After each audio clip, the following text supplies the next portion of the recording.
preservation of and increased access to the 92nd Street Y Humanities Audio Archives is generously funded by the National Endowment for the Humanities. Welcome to this fourth and concluding evening of our series, Critics on Criticism. This evening we are truly privileged to have the architecture critic of the New York Times, Paul Goldberger, with us. He's clearly been the most demanding speaker that we've had in this series and required us to build this elaborate set. This actually is a set for the play Oliver, which will open apparently at the Dalton School in 2 weeks. Paul Goldberger received his BA from Yale in 1972. During his undergraduate days, he wrote for the Wall Street Journal and contributed on a freelance basis to the New York Times. Upon receiving his BA, he joined the staff of the New York Times. And while Mr. Goldberger may share, and I hope he will, some of what drew him to the field of architecture, in late 1973, but 1 year after he received his BA, he was appointed architecture critic, succeeding Ada Louise Huxtable, who had joined the Times editorial board. Mr. Goldberger has authored, among several books and articles, a well-known The City Observed, New York, An Architectural Guide to Manhattan, published in 1979 by Random House. Mr. Goldberger will be interviewed this evening by Steve Robinson, principal partner in Stephen Robinson Associates, which is involved in both general architectural work as well as energy planning. Mr. Robinson received his BA from the University of Pennsylvania and his Master's of Architecture from Yale. He has authored various articles and manuals, including several on solar, wood, and wind power. Again, this evening, time permitting, members of the audience will be able to ask brief questions following the moderated conversation. Finally, a word of thanks to you, the members of our audience. We began this series on some very cold evenings in January with Vincent Canby. Since then, we've had the privilege of having Hilton Kramer and Clive Barnes with us. From our perspectives, it has been a very good series, and we want to thank you for being with us, and we hope you join us at other lecture programs at the 92nd Street Y. Ladies and gentlemen, please join me in welcoming Paul Goldberger and Stephen Robinson.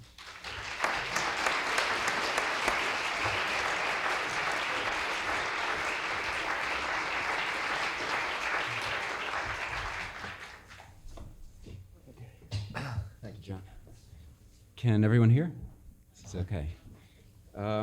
I take no responsibility for this set, by the way, in spite of what was just said, and even less for the chandeliers.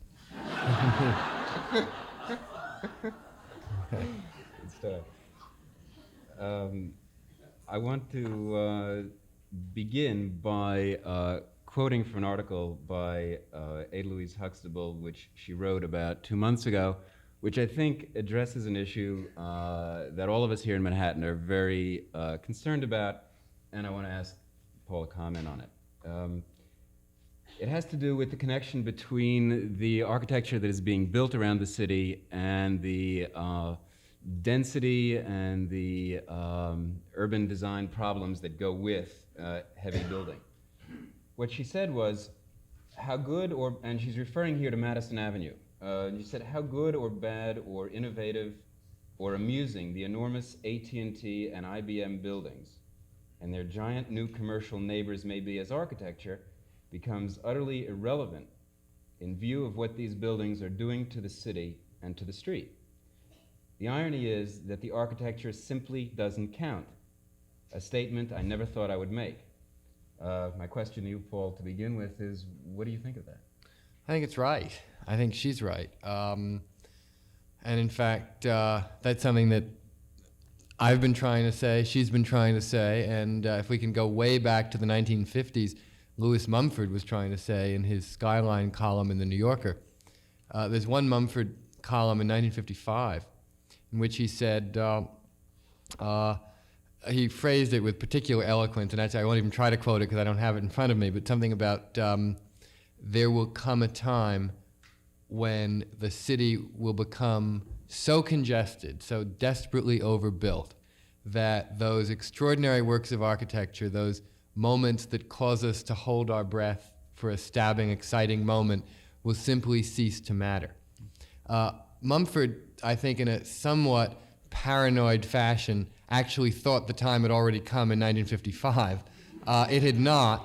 That was a rather desperate wild plea, but in fact, it is coming now, or at least I feel it's coming now. I think Ada Louise said it very concisely and correctly. Architecture is coming less and less to count, and I think it's an extraordinary irony because, in fact, we're at a moment in history right now, in the history of the city right now, in which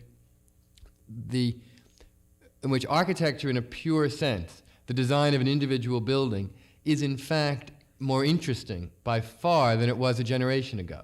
And yet it is mattering less and less because we're doing crazy, irrational things to this city. Do you think that is there a chance that you think 30 years from now people will be saying that Ada Louise and Paul Goldberger were paranoid? Paranoid, just like I'm saying about Louis Mumford 30 years ago. That's a good question.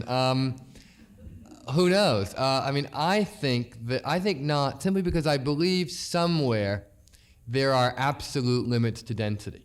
I mean, somewhere there's just a limit to how much you can cram on this island and make it continue to work.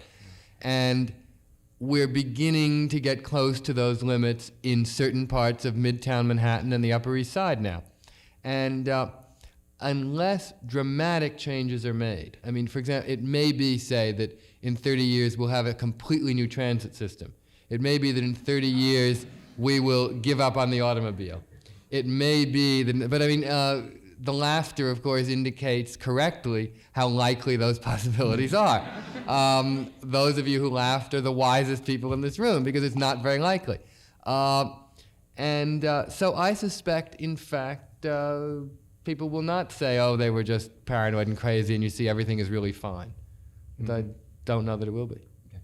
What about a situation like Battery Park City, where there's a substantial newly created landmass adjacent to Manhattan, right, and you've written very positively about the urban design scheme and about the architecture that will hopefully go there. I mean, those kinds of opportunities, sort of open up and change the context. Battery Park City, I do find exciting. Although I should say, as a minor, as a parenthetical note, the buildings that are now going up there that can be seen if you drive down West Street right now are the last remnants of the earlier Battery Park City scheme that was never carried to fruition. Only these 3 buildings were built. The Battery Park City that's being so much talked about and so much praised now is a new plan, a new set of buildings that are about to start construction but are not the ones you see going up. I think it's terribly good and terribly exciting, partly because it builds on what's best in conventional New York. The plan now is not to build great, crazy super blocks that have little connection to reality. The plan now is to extend the grid street pattern of Lower Manhattan out onto this land, to admit that the city as we had it, when we treated it correctly, really didn't work so badly. And that if we do it right, in fact, a conventional city done well is perhaps as good a thing as we can ask for. And the specific architecture, I think, is very exciting. The several large buildings by Cesar Pelli, which have setbacks and tops reminiscent of the best of the 30s. The problem there, of course, excuse me, is the whole issue of density and city services in a broader way that we were talking about before. Nobody's building any new subways. Nobody is doing much of anything else to service this huge piece of land, except, of course, possibly for Westway if it may be built 2,000 years from now. But in a larger way, however, I don't find that the problem is as severe there as it is in Madison Avenue, simply because we are talking about new land at Battery Park City, not in the middle of the already overbuilt existing city. Right. Well, recently you had a piece about speculative development on the Upper West Side, in which you made reference to Lincoln West, I believe it's called, which is, I assume it's of a scale similar to Battery Park City. Mm-hmm. Lincoln West is on the Penn Rail Yards in the West 60s. Again, basically unused land. But I mean, what kind of impact can a project like that have when all we've got near it is the 72nd Street subway? I mean, a problem. The 72nd Street subway generally platform. I mean, the only difference between The platform's on the 72nd Street subway, and this room is that all of you are sitting down. But the 72nd Street subway station is generally at least as crowded. My feeling about Lincoln West is that while it's, from an architectural standpoint, once again, fairly interesting, and much more sophisticated than something like Lincoln Towers, which is the older project right behind it, that it can only be approved if it comes along with a commensurate increase in city services paid for by the developers. We cannot, the transit system cannot handle the load it now has. What is the mechanism for making that happen? Money. No, the mechanism for making the developer do that. The mechanism for making the developer do it is simply that the developer cannot build this without zoning variances. Right. It is too large and too elaborate and complex a project to be possible by what's called as-of-right procedure, which is the legal term used for a building that you can build under the zoning provisions without any variances, without any special permission. So the city should simply be saying no variances unless you agree to A, B, C, and D. That's all. Sure. And I think the community board, which has some jurisdiction over this, has already begun the process of creating a set of negotiable items with that developer. Talking about buildings in the city, thinking about skyscrapers, which is what we seem to be getting more and more of. I would like to quote this time from your book, The Skyscraper, and then ask a couple of questions about it. There's a new wave in skyscraper design, and it is as committed to liveliness and flamboyance as the last generation of tall buildings tended to dullness and banality. And the photographs and the pictures of the buildings that you described certainly make that perfectly clear. I guess my question is, why do you think this change is happening? Why is there this interest, this flamboyance, this excitement, this romanticism, as you call it, in skyscraper design? Is it a reaction to the banality, or is it a new generation of architects, or what do you think is happening? I think it's kind of all of those things. I think they all fit together. I should say, before I go right into the question, that the quote is only half of sort of my feelings about the whole issue, because of course I don't want to separate the idea of the romantic and exciting new generation of skyscrapers from the issues we've just been talking about a second ago. The fact that, what that really is an extension of the remark of Ada Louise Huxtable's that you began with, that so what if the architecture is interesting, we're all going crazy from it. I still feel that's true. However, we're now getting onto the other side, the fact that the architecture is interesting. Right. I think it comes from a number of factors. I think that there is a general movement on the part of society at large toward romanticism in the arts. I think we are moving strongly away from the values of pure abstraction. We are moving, just as say in music, serious composers are not playing around with the 12-tone scale in quite the way that they used to be. That those of you who follow serious music know that there's been somewhat of a movement back toward melody, in fact, in serious musical composition. In the same sort of way, I think we're moving, and of course art has moved to a certain extent, although not totally, toward representation. In the same sort of way, there's been somewhat of a movement in architecture toward a certain amount of conventional, traditional values and elements, which is in fact a part of a backlash, to use your word, against the excessively abstract and cold and distant aesthetic of modernism. Are these new and more flamboyant buildings generally more expensive? Sometimes. Is it a question of the developer being more willing? Well, I think that's part of it. I think the market has begun to demand something more interesting. a number of things have happened, in fact. The real estate market has begun to demand something more interesting. The conventional box can't be sold quite as easily and quickly as it used to be able to be. We are also, I think, much more creative today in finding ways to make buildings interesting without making them terribly expensive. I mean, no one, even the most ardent classicist today, is going to attempt to seriously reproduce the Woolworth building, say. I mean, we can't come close to that. We're searching for other means to integrate some idea of texture, movement, ornament, and romance in without doing things that are clearly impossible in our age. The other thing, which may end, is that at least in the last couple of years, the real estate market has been so wildly inflated that it can absorb somewhat higher costs. So that a developer building an average building on 3rd or 6th Avenue, say, or Madison, has not felt constrained to do it absolutely as cheaply as possible.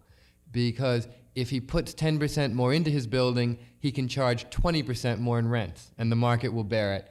And in fact, everybody profits from that. Now, as we move toward a recession, that may become less and less possible.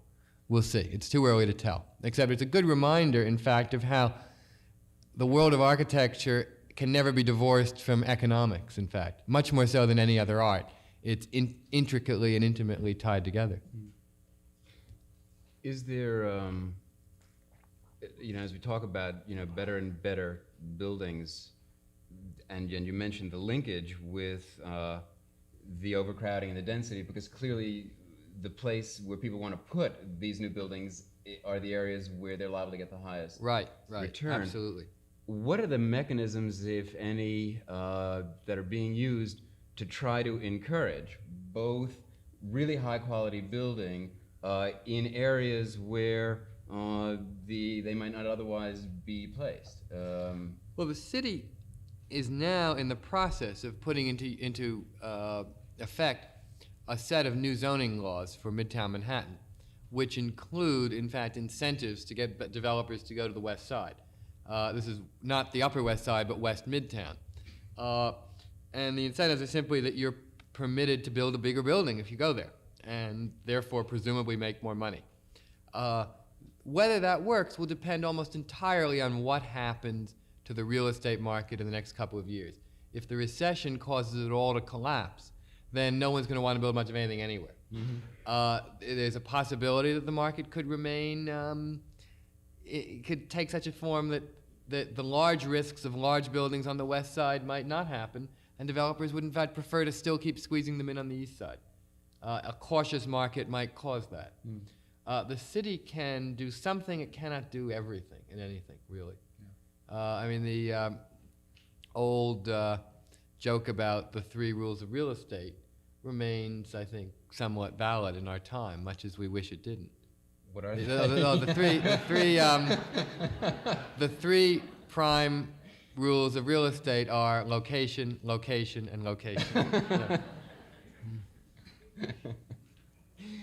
Okay, it seems to me that, and we were just talking about this before, that there's a great deal of interest in the public at large in the subject of architecture and in the subject of urban design and how the built environment really affects all of our lives every day.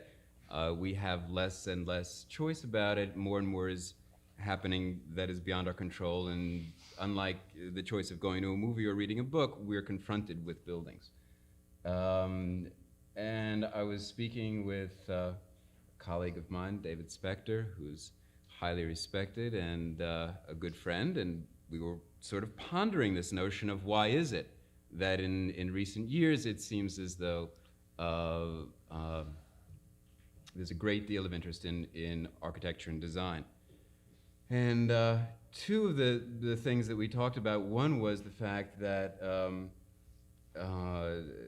Paul Goldberger writes in the New York Times, and a lot of people read it, and he writes in a style that makes everybody, piques our interest. I mean, it's sort of bringing issues which are ordinarily complex and and difficult out in layman's language. And what I'd like to address now is some of the problems that you have in actually performing your task as an architectural critic, because I think that the consequence is obvious. The consequence is that you've helped to enlighten and to bring a lot of issues which otherwise just would not have been up for discussion to the public. Thank you. What is the hardest part of your job?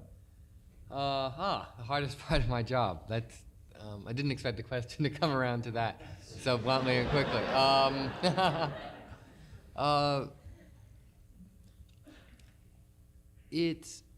In fact, it's trying, I suppose, to keep, and this does respond to what you've just been saying, to keep a balance between the needs and desires of a general readership, which is interested in architecture but not necessarily knowledgeable, and a profession which, of course, is much more knowledgeable. Trying to write in such a way that you'll be understood by the general public, but will not insult the profession by being too far below them, is, I think, probably the hardest thing. That and simply trying to take strong stands where necessary, but not to become trapped by them, and not to become an ideologue or a dogmatist or somebody who is too identified with one particular school, which I don't believe a critic in my position should be. Well, that makes me think of the whole controversy at St. Bart's, where there are clearly the lines are drawn, and it's a very powerful controversy. There are enormous interests at stake, and you've taken a position on it which is very clear. Can you tell us something about the pressures that were placed on you during the period you were looking into? I'd be happy to. The pressures that were placed upon me at St. Bart's were, I should say, first and foremost, because this is very important, not at all from the New York Times. One of the reasons that whatever gripes I may have occasionally about my job, I think I would never want to be doing what I do anywhere else, is the complete freedom that a critic at the New York Times is given. I was never asked to take a particular position by the Times. Once I took it, it was never challenged, questioned, quibbled with, quarreled with, or anything else. The pressure simply came from members of the church and those associated with the project, the architect and others. And indeed, even there, whether writing for the New York Times protects you from a certain kind of pressure, or whether I don't know. In any case, there was a lot of pressure early on when I met with them to see the design and go over it and discuss the project. I was not the victim of a barrage of phone calls and letters and everything else urging me to take a particular position afterwards. I simply took it, and then, to no one's surprise, never heard from them again. And there it is. Yeah. The St. Bart's thing is a very, very tough issue. It is, I think it's going to be with us for a long time. It is symbolic in every way of all the forces acting upon land in Manhattan today, and also all the forces acting upon concern for the environment today. It's something that we could really talk about that for a while. I don't know if you want to, but or sort of want to go on. No, do you want to hear more about St. Bart's? Anybody? Yeah? Oh, all right. Okay. Yeah, okay. It's a subject. Well, all right. We'll talk for a minute. It is an issue on which I feel strongly, on a couple of grounds.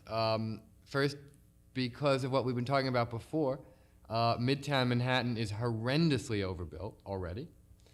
And it seems to me as though a church has a certain responsibility toward society on a number of levels. This particular congregation has been telling us that they feel they can serve society best by selling this very valuable piece of land and letting some of these profits go to help the poor. There's no question that that is indeed one way to help serve society. On the other hand, when Jesus exhorted his followers to cast off their possessions. I don't think he was thinking about a piece of land at the corner of 50th and Park. And that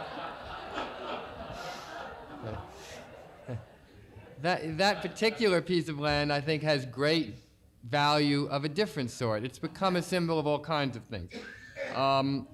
And to me, in fact, it symbolizes the one last piece of open space, garden, and low architecture on Park Avenue. I prefer, since the church has tried very hard to cast this issue in religious terms, I would prefer, if we have to leave the discussion in religious terms, to respond by saying that beautiful architecture, a garden, and some open space and sky on Park Avenue can, in their own way, I think, do as much to save souls as anything else that church can do. And what I resent most deeply has been the attempt of that congregation, led by its rector, to suggest that the values of architecture and the values of social conscience are inherently contradictory. They have said as much as that literally in their so-called ecclesiastical statement, which was published as an advertisement in the New York Times. And that's a position which I find, deeply disturbing. The notion that the values of architecture do not in some way help society. It's the same old tired argument that was given to us years ago when the Ford Foundation built that wonderful building on 42nd Street, and people said, well, they're building this fancy building, why don't they give all that money to the poor? Which is what the Ford Foundation is supposed to be doing. Well, I suppose the Ford Foundation could work if it wanted to out of a rented room in the Bronx somewhere and give all this money. But in fact, if we don't believe that putting that very beautiful building with, in fact, its substantial public garden on 42nd Street near the UN doesn't in some way help all of us, then we ought to close up shop. Then what's the point of anything? And in fact, since it is harder and harder for the public sector to afford any kind of noble and grand architecture to benefit all of us, for heaven's sakes, why deny the right of the private sector to do it as well? So the issue of St. Bart's, I think, brings all of these things in. No one can deny that there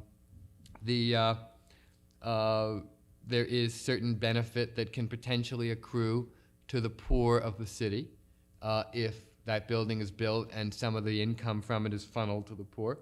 Absolutely not. It's a question of trading off one kind of benefit versus another. And I think that church would be on very solid ground if it were to say that we felt our mission to help society is satisfied by providing a very beautiful oasis in the middle of Manhattan for everyone's benefit. Then the second issue that comes into play there is a particular design of the tower they have proposed, which is a multifaceted reflective glass building, is both ugly and inappropriate to what's around it, even if the idea of a building were more acceptable. Mm-hmm. So I find on two different levels, I have a problem with it. Maybe when we get to the time for questions, you'll have some questions for Paul, more specifically about St. Bart's. I hope there's no... The last talk I gave in New York was a few weeks ago at the Princeton Club, and there turned out to be a member of the vestry of St. Bartholomew's in the audience. So I'm hoping that... well, I'm sure there may be some people who don't share my position. I hope that there are at least no vestrymen here.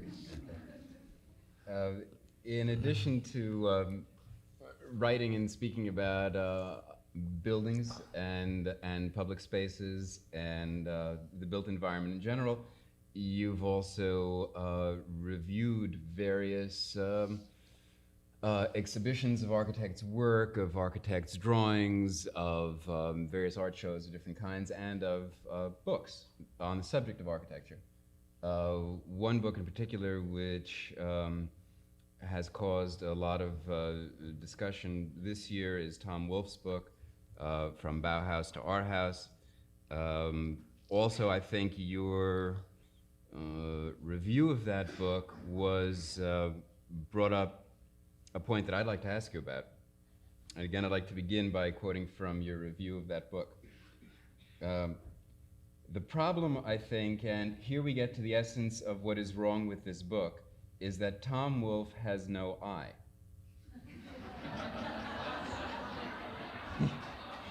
Not finished. he has a wonderful ear, and he listens long and hard, but he does not seem to see.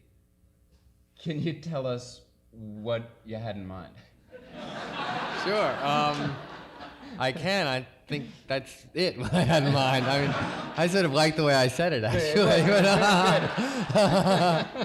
So, I don't, I can elaborate on it, but okay. I think the problem with the Wolfe book is that ultimately Wolfe doesn't really like architecture. I think he likes gossip. I think he likes the sociological scene that surrounds architecture. He likes the cultural meanings that society either puts or does not put or thinks about putting into architecture and taking from it. I don't think he really likes buildings or cares very much about them. And while heaven knows, the world of architecture is full of people who care too much about buildings and see them as sacred cows, there's something wrong when somebody doesn't care about them at all, and in fact is only interested in the kind of scene and what surrounds it. Wolfe, the other thing I meant by that was that Wolfe has an inability to distinguish between the idea of modernism, which he dislikes intensely, and modern masterpieces, which he dislikes equally. I mean, my feeling is that the great failure of modern architecture was in its inability to create what we might call a vernacular, a sort of a language that really worked, in the way that, say, Georgian architecture could create a very beautiful language that could work for great civic buildings, it could work for small houses, it could work for cottages, it could work for grand mansions, could work on one level or another for anything. Well, modernism never really could do that. I mean, a city of all modern buildings always turned out to look pretty horrible. I mean, what modernism could do best was create really great individual masterworks, of which it did plenty. I mean, the Guggenheim, Falling Water, the Villa Savoye by Le Corbusier, the Barcelona Pavilion, the Seagram Building, exactly. Incredible individual masterworks, but it didn't seem to be able to create a language.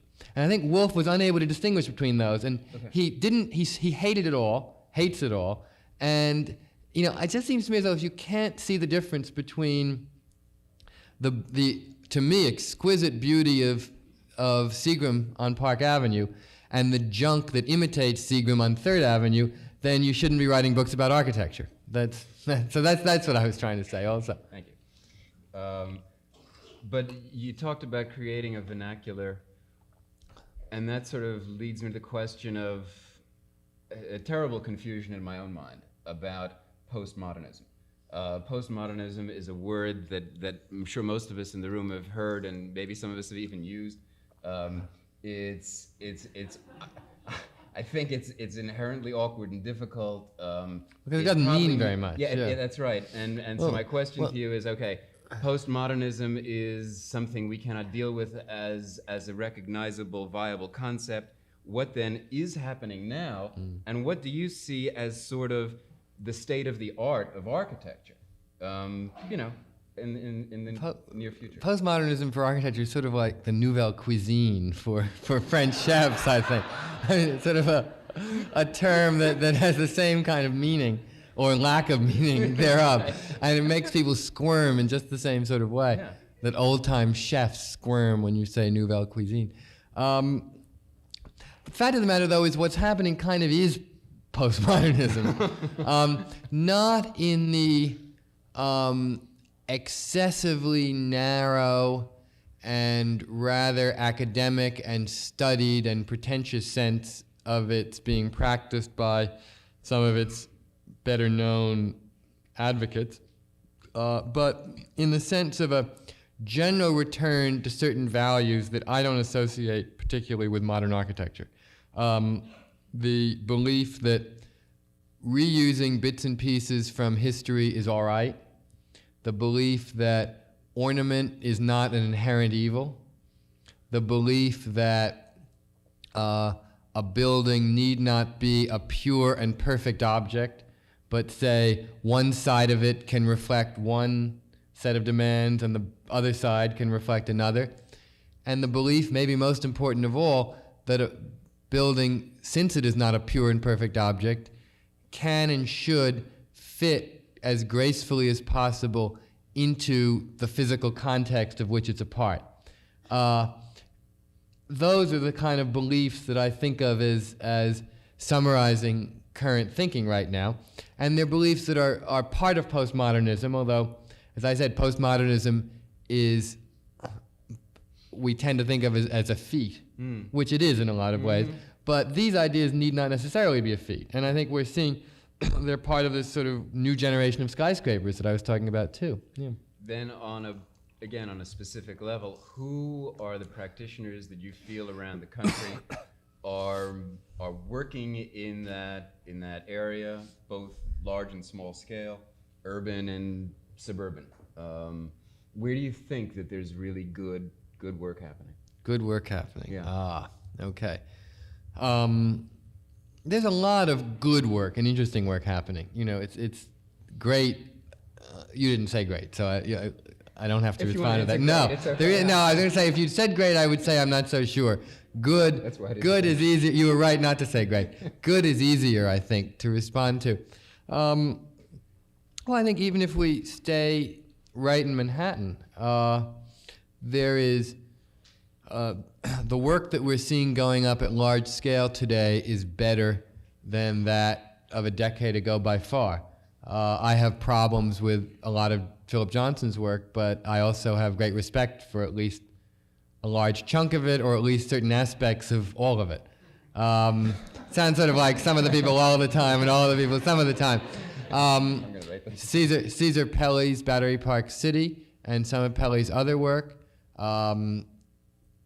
Kevin Roche, Edward Larrabee Barnes in the case of some of his work and not in the case of others. I'm very divided, although I find, in the case of an architect such as Barnes or somebody like Ulrich Franzen, who's done the new Philip Morris building, there's a set of very interesting ideas at work that just don't work and just haven't come together.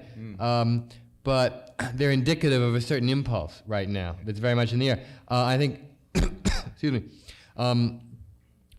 Philip Morris, which is by Franzen, or Barnes's Asia Society, or his IBM building, are all buildings that, if you heard the architect describe them to you in words without showing you any pictures, and he would say, well, I intended to do this, and this is for this reason, this is for this reason, you'd say, oh, this is, the best building since sliced bread.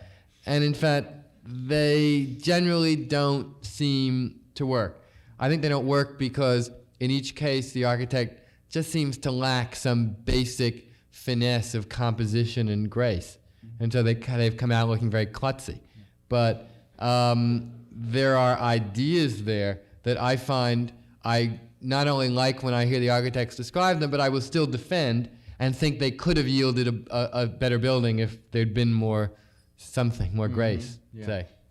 We've spoken before about the fact that a building in model form, a building in drawing form, a building as described verbally, is not in fact something that happens as a building until it's there. And then it's not until the building in fact is finished does it begin. And, and what in fact, now that a building like the AT&T building, we're beginning to be able to really feel what that is like on that specific site. Right. For you, was there a serious transition from what you had seen, heard, and thought to what you can now experience? On AT&T, somewhat. I had always been more positive than most critics about AT&T. And I guess I still feel reasonably positive about it as a pure work of architecture. If anything, I've found as it becomes real, I think it is better as a work of architecture than I thought it was going to be, and more disturbing as a piece of urbanism and planning than I thought it was going to be, which goes way back to where we started. Right. That none of us, Ada Louise, me, or anyone else writing, was sufficiently tough on the issue when all these buildings were being proposed in 1978 of what they would mean for the density of that part of town. However, as a pure work of design, in terms of its visual interest, I think, if anything, it's turning out a little better. The top has thus far managed, because it's not really, the shape is finished, but it hasn't been filled in with stone yet.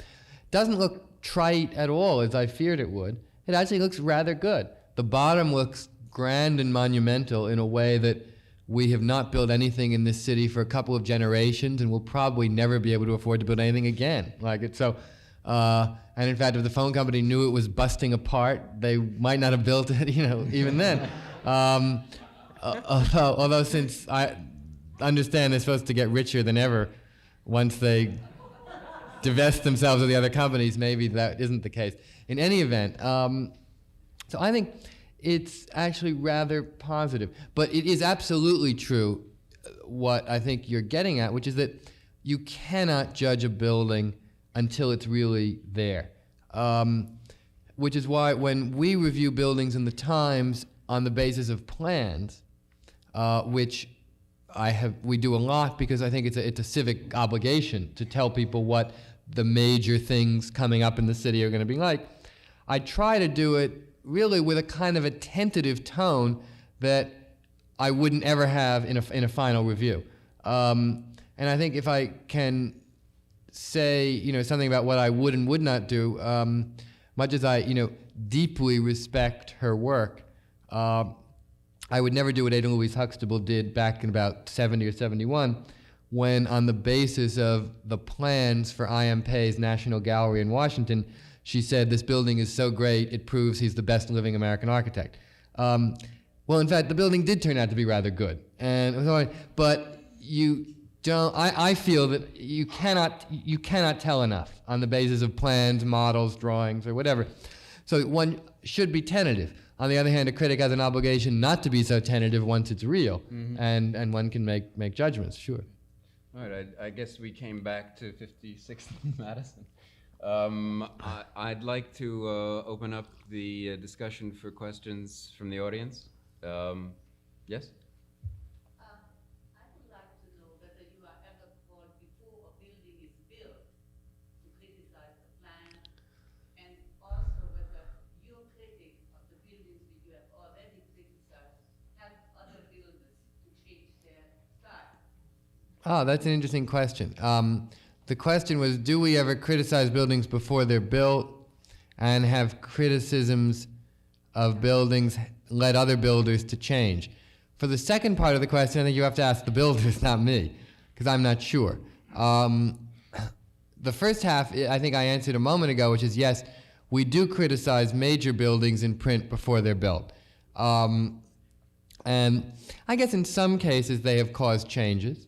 For example, the Helmsley Palace Hotel, if you can believe this, was even worse in its original plan.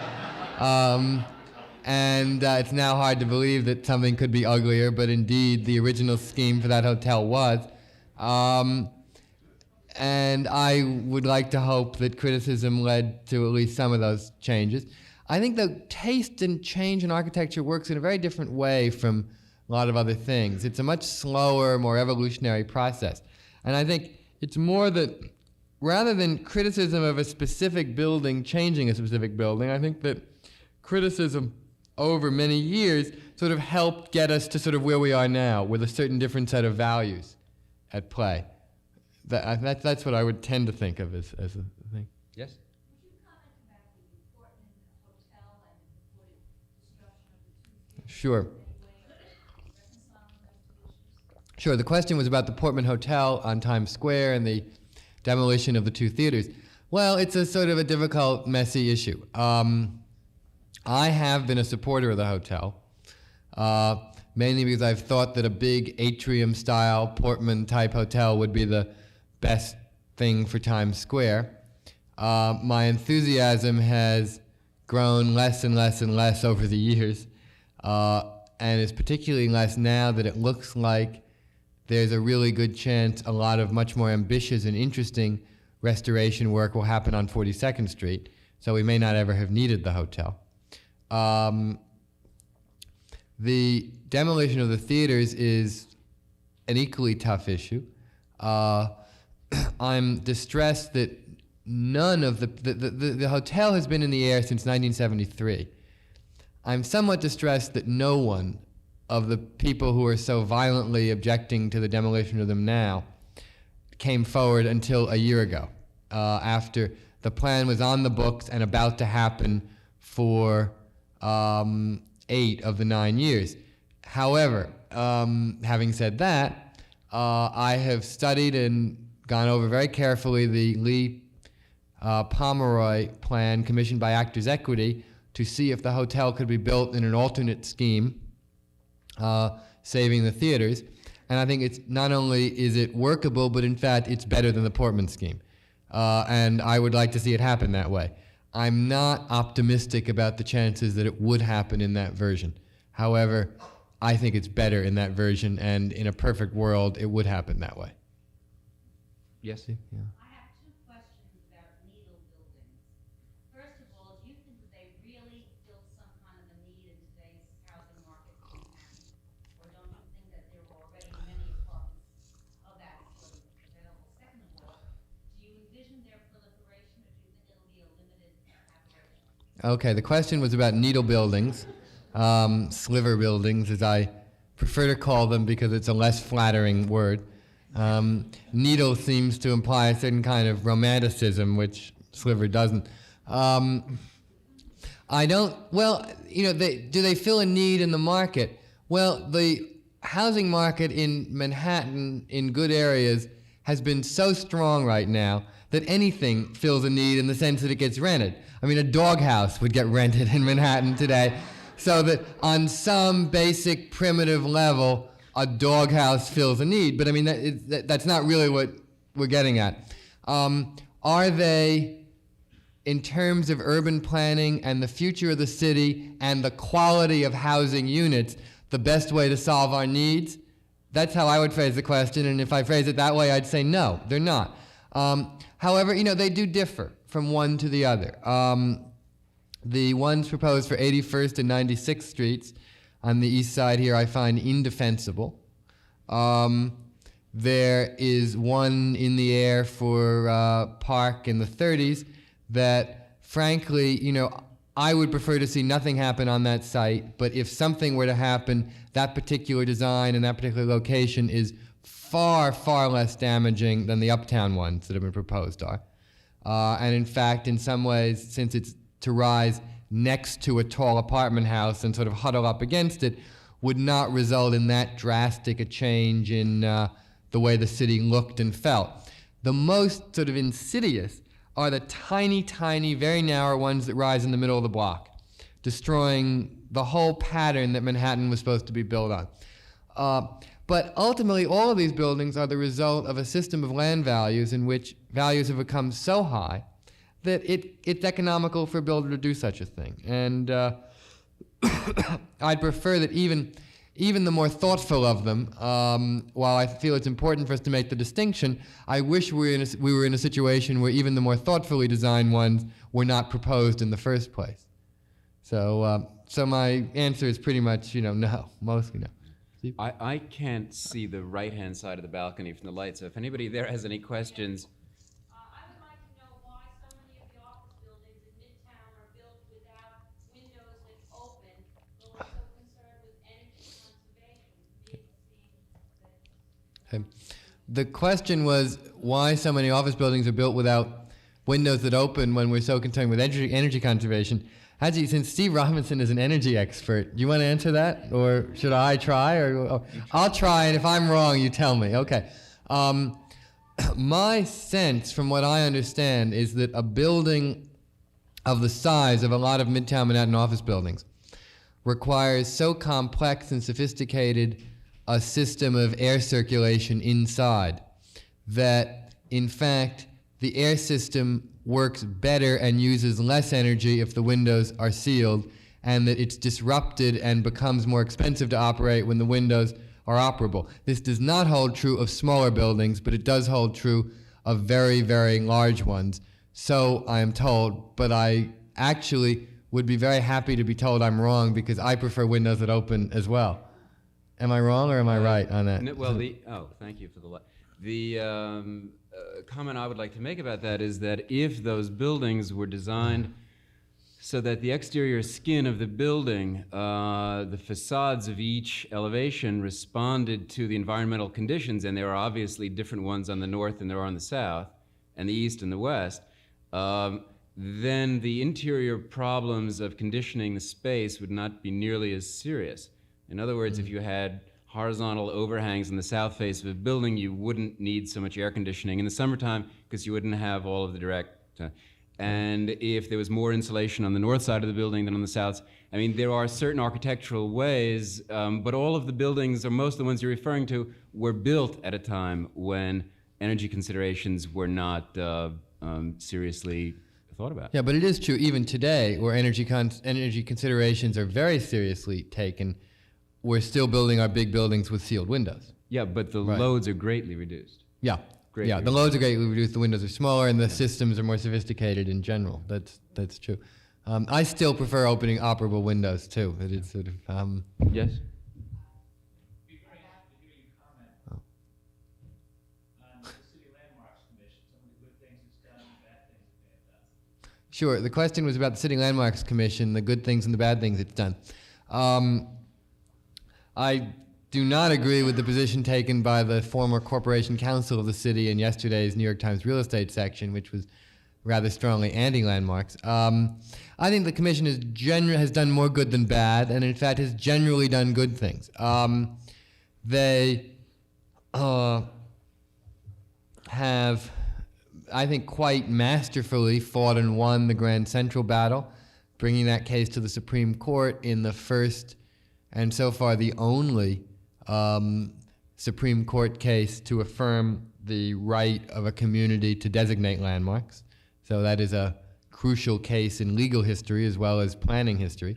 I think they have actually in the last few years been, I don't know, I'm sure there is a problem I would have with them, but I can't think of a particular one because actually I've been very impressed with the combination of aggressiveness and political savvy that they have demonstrated. They have not tried willy-nilly to designate every last thing in New York. On the other hand, they have been a rather strong force preventing real estate development from taking over every last inch of the city. And in fact, the Upper East Side Historic District has proven thus far in its infancy to have been a wisely thought out and intelligent move. So actually, I'm sure somewhere in the back of my mind there are a bunch of particular decisions I disagree with, but basically I think they've been, in the last few years at least, consistently strong without appearing to be wild and out of control, and generally intelligent and able to defend most of their decisions. They will function far better if they had a staff twice the size, not like so many city agencies. Actually, most city agencies would probably function better if they had a staff half their size. But the Landmarks Commission, in fact, is small and understaffed, therefore has causes substantial delays and backlogs in approval of applications, which has caused a certain amount of understandable resentment against their work. I think there has been a little bit of an attempt made to use landmarking as a planning tool in situations in which it is not always intended to be. On the other hand, I have not found any of those too extreme, at least not yet. And as I said, the East Side Historic District, which I was initially very skeptical about, I think was the correct thing to have had happen. Back there? Yes, I was wondering if you could comment on the waterfront redevelopment projects in cities like Boston, Baltimore, Philadelphia, the gentrification phenomenon, the South. Yeah. Okay, that's a lot of stuff all at once. Waterfront, gentrification, Boston, Baltimore, and Philadelphia.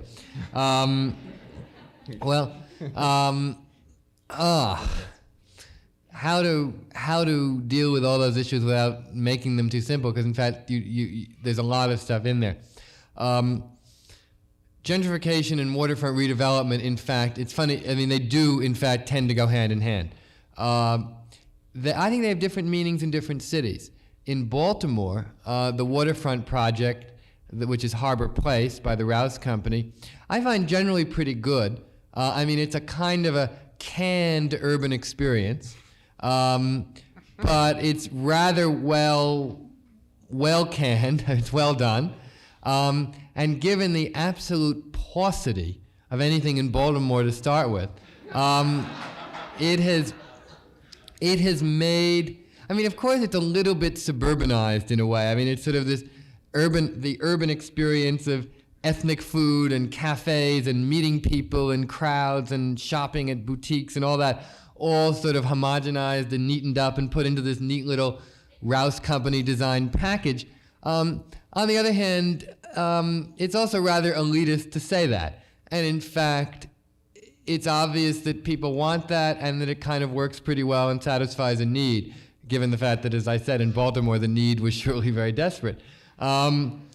In Boston, too, I find, it's chic among a certain particularly sophisticated architecture and planning set to sort of talk about how this is all too artificial and false, the whole Faneuil Hall Market thing. Well, once again, yes, it is a little bit canned, but it works. It has done an enormous amount to revitalize that part of town. There, in the adjacent areas, there's also been substantial gentrification,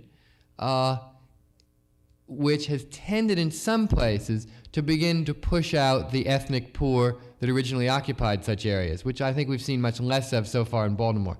That's a much more serious and difficult problem. It's a problem that cannot be overlooked, and yet it's a problem that also cannot be solved by merely saying we have to stop it. Because in fact, ebb and flow has been the lifeblood of every American city from the beginning. I mean, neighborhoods have changed constantly from the very beginning of New York. People have moved, and in fact, the poor have generally been forced to move for the economic health of the city. That's a brutal and harsh fact. It is not a fact that I think we can responsibly say, okay, that's life, and we go on doing it. However, it's also not something that we can expect will totally go away unless we also kill the economic life of the city. And the struggle right now is to find some sort of means by which neighborhood revitalization can go on in a way that does not drastically turn neighborhoods around economically to the point where the people who originally possessed them cannot afford to live there, where they can in fact become mixed income places and remain stable as such. That's something that can only happen through substantial change in our housing policy. And of course, at the moment, given the fact that the government has indicated it wishes to have no housing policy except that of the free market, we're going to, if anything, be moving in the opposite direction. So it's difficult to be encouraging about gentrification in terms of our wise control of it. To return to the final part of your question, the South Street Seaport, where, as you know, there's been a proposal by the Rouse Company, which did the Boston and Baltimore project, to do a similar project there. It's the one I'm the most skeptical of. Partly because anything is more difficult in New York.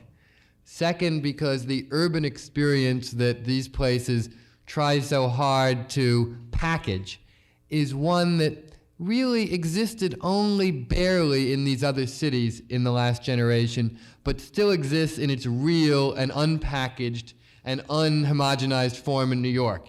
Therefore, will this packaged version of it work alongside the real thing? I have some questions about whether or not it will. Secondly, it will also totally change the nature of the South Street Seaport, which is now a rather interesting, nice, struggling, slightly messy, disheveled little museum, what it will end up being is an adjunct to a shopping center if the Rouse project goes ahead. So that it will, even if the Rouse project, or the Seaport project succeeds beyond what we may expect it to, it will inevitably change the nature of the seaport forever and ever, I think. So. Yes. In line with the last question, how do you feel about the development of the Riverview or Riverwalk project? Yeah. The question was about the Riverwalk project in the East 20s, a mixed-use project by the Cadillac Fairview Company, I believe, that was picked by the mayor last year among several. I think it's a mistake. I think it's a mistake because it's the wrong thing in the wrong place. I think it's an attempt to take again these ideas of packaged urbanism and sort of middle class playing at the idea of a city and put it, in this case, in a place that's very inaccessible. That site is at the bulge east of Stuyvesant Town that is something like 4 blocks east of First Avenue. It's a long way from the subway, it's a long way from most buses, it's a long way from most anything. The idea of a hotel working there, I think, is nonsense. The idea of a marina, sure, that could make sense. The idea of a shopping center, I find hard to believe.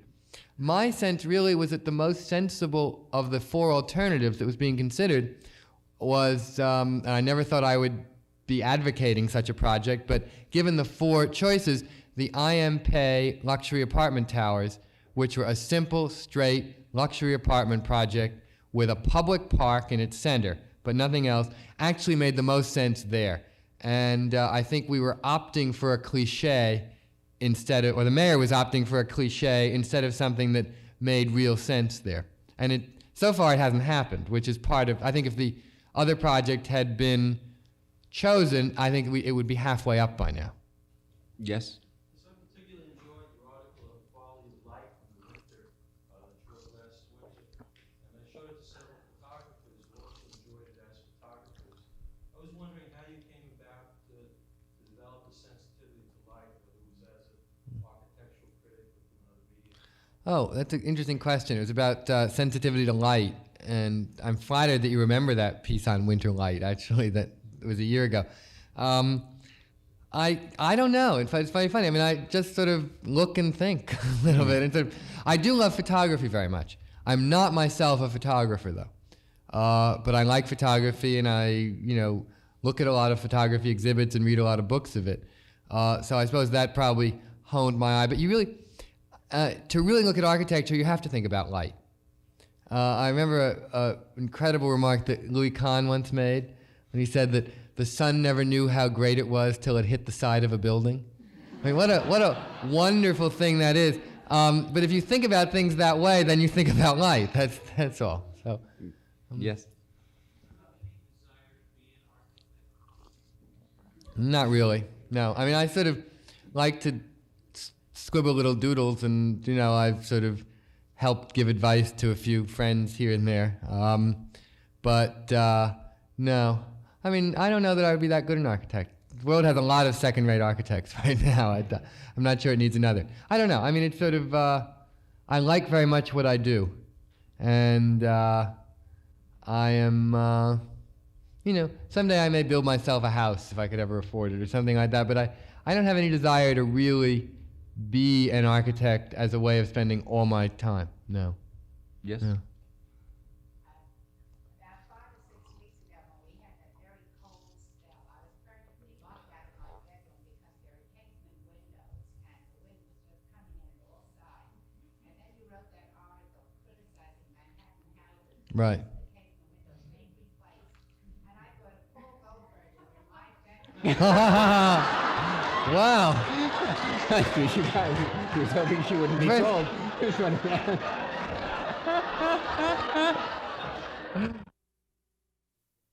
And in fact, we have been looking into replacement windows that will do just that. And in fact, in certain cases where individual apartment owners in our building, because of a renovation or something else, have chosen to put new windows in, we have specified certain windows that are thermopane much more energy efficient than the old windows, which are still in my bedroom too, and yet look exactly the same from the outside and don't hurt the integrity of the architecture. So there is, in fact, a way to have it both ways, and I think Manhattan House was simply looking for a quick and cheap solution that didn't take any time, money, or effort. And that's what I was criticizing. I'm sure that the problem you say is real because I know it from my bedroom too. Casements age very badly. That's first, those old ones were never built with much concern for this.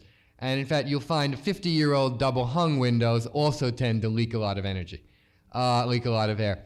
And casements particularly can be difficult. New thermopaned, well-built casements, I think, will be as tight as anything else. Is that okay? The energy expert agrees. So okay. Yeah. I want to raise a question you asked and stated about earlier.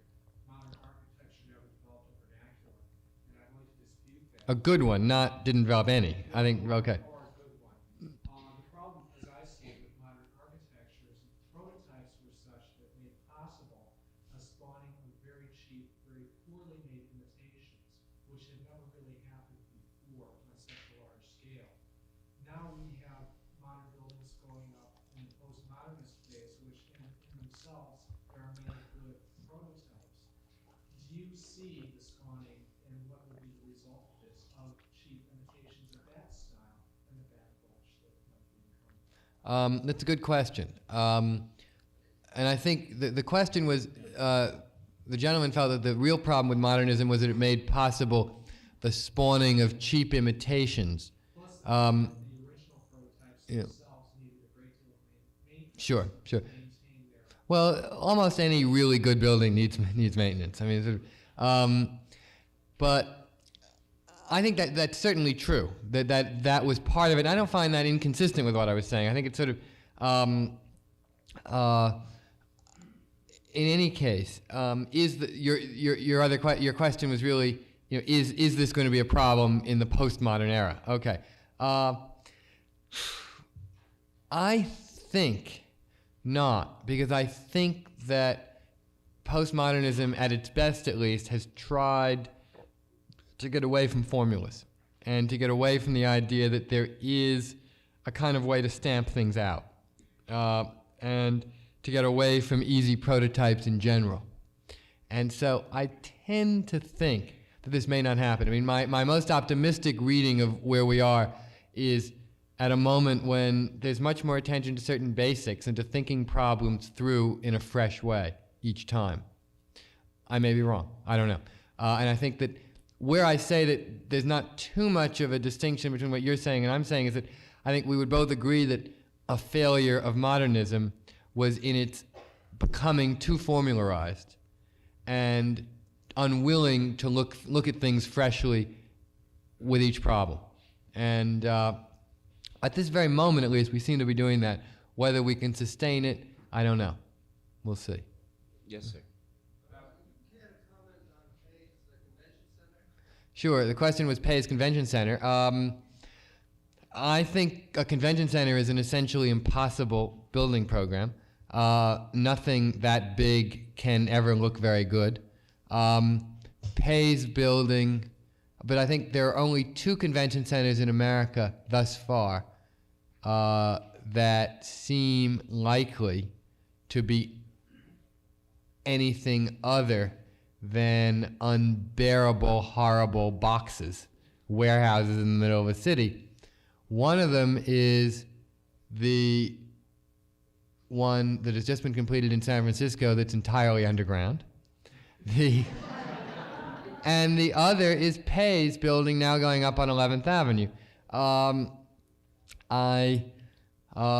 It's going to be a visually rather lively piece of reflective glass.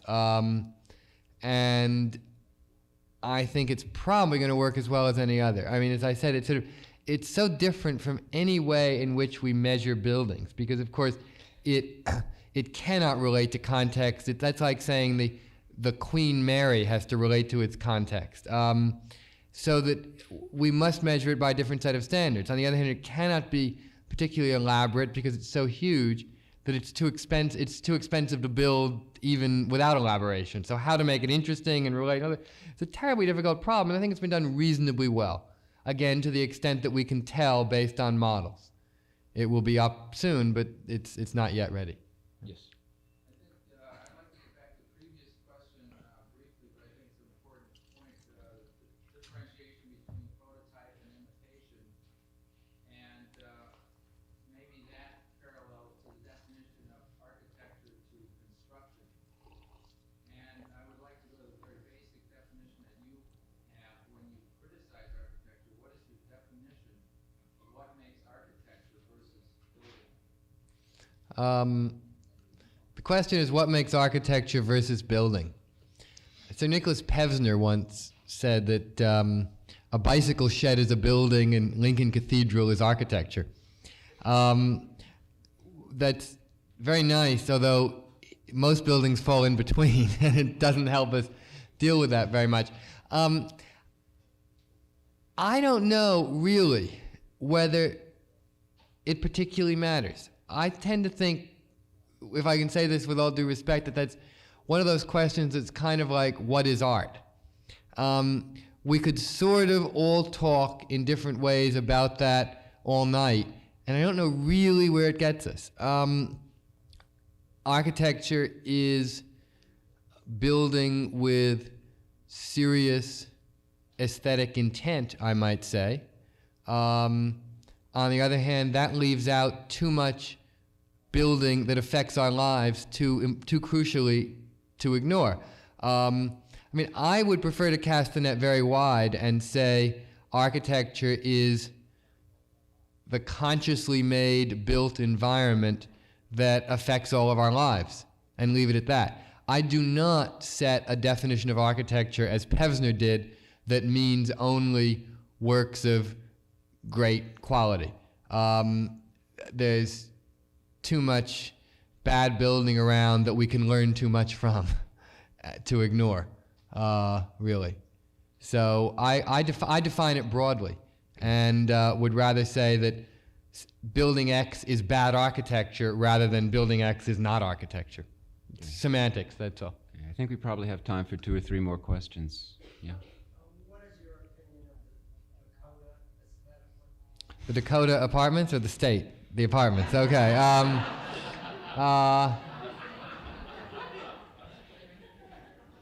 It's Isn't it a state? it is a state.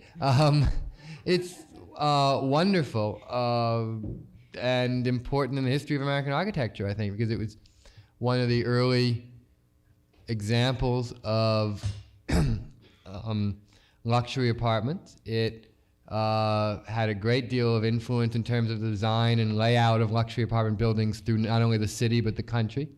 And it's one of those sort of, like the Plaza by the same architect, Henry Hardenberg, it's one of those sort of masterful works of eclecticism that pulls together different pieces of history into a very coherent whole. In my opinion, couldn't be higher of it. I mean, it's wonderful. Yeah. To sort of, in fact, the only way I could criticize it, I think, would be in a way of trying to be slightly clever in the way that sort of a music critic might tell you, oh, Beethoven's Fifth Symphony isn't really that good. But in fact, it really is, and so is the Dakota. Yes. Would you care to comment on the Hyatt Hotel tragedy? Was that a failure of an architect or a builder? Okay, the Hyatt Hotel tragedy in Kansas City. Actually, it's interesting you asked that question today because I'm going to Washington the end of the week to attend a briefing by which the National Bureau of Standards is releasing its report, which is the first official study of what went wrong. The likelihood, so far as I see it, is that it was a failure of a particularly poorly thought out system of bridge walkways there that was changed during construction. The original plans by the architect called for a system that was stronger. No one yet has publicly admitted, and it may not come out until the courts, why that change was made. What it is certainly not is a failure of, big atrium buildings or of daring kinds of construction or anything else. Those bridges were of the simplest sort. A first-year engineering student should have been able to design those bridges correctly, which of course makes it all the more tragic in a way. There was nothing daring or dramatic or innovative about that. There was something fairly conventional that somebody did wrong. That's what happened at the Hyatt. I think it was not so much a tragedy of an architect or a builder or anything else, but of a system by which we try to build things faster and faster and cheaper and cheaper. And I think that's what it was more than anything else. Guess Yes. one more? What do you think about those buildings in Stamford, Connecticut? I think that most of them are the same architect. Yeah, his name is Victor Bisharat, the buildings in Stamford, Connecticut. I think they're mostly pretty silly. They are, I find most of them sort of theatrical and simplistic. The question was the buildings in Stamford, Connecticut that you see, I guess from I-95 you see some, and then there's a bunch of them over by the Merritt Parkway too. The ones by the Merritt Parkway are called High Ridge Office Park. And they sort of look like buildings by Edward Durrell Stone that had begun to melt. They sort of look like they're oozing in these funny shapes. And I find them not very good, but I find to me that they're very good reminders of the fact that we cannot believe that all we have to do is stop building plain boxes and everything will be fine. In fact, buildings can also be kind of ridiculous, and buildings can be not plain boxes and still be quite ridiculous too. I mean, they just don't, to me, make for a particularly interesting or coherent city. They're kind of a cheap theatricalism that wears thin after a while. I'm not getting any signals from anybody at the 92nd Street Y, so I'm having a good time and delighted to keep bringing questions from the floor. There's John. Do we have some more time, John? 2 more questions. Okay, we're running out of water, so soon we'll have to stop. Okay.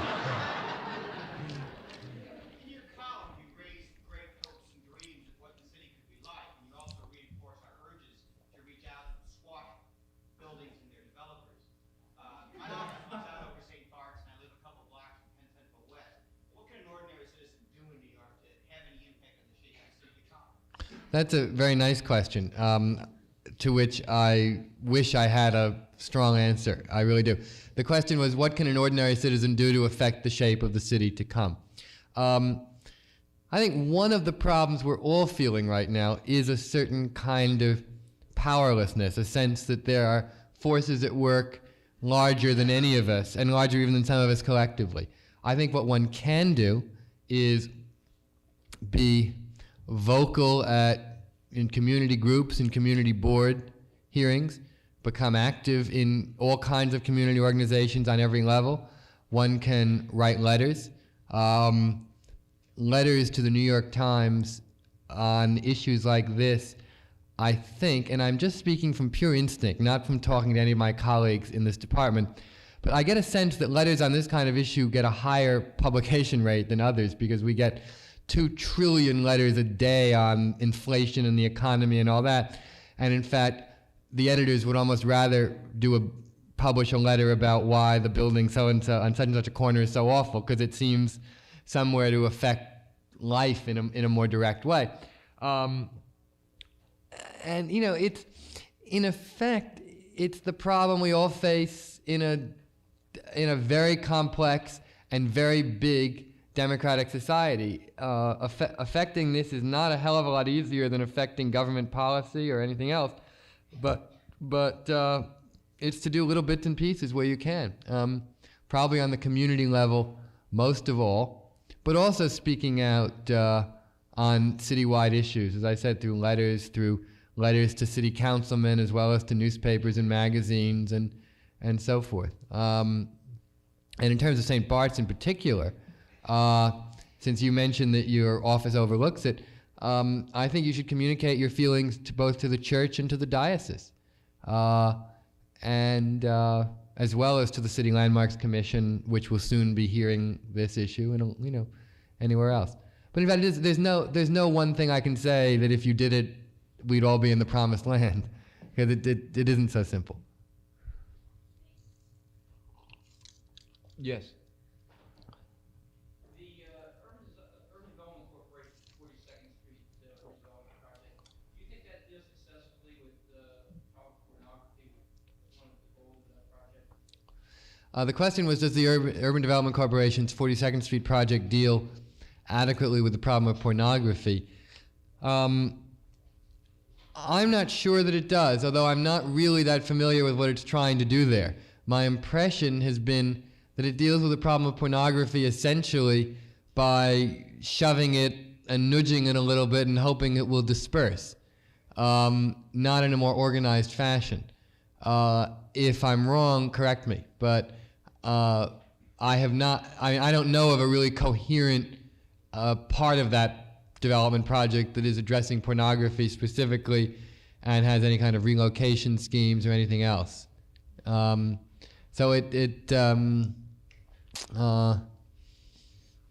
probably isn't, in fact, but I'm just not sure. Thank you very much. Thank you. Thank you.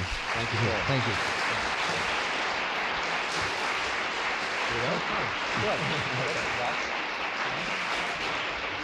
Thanks for listening. For more information on the 92nd Street Y, New York, and all of our programs, please visit us at 92ny.org.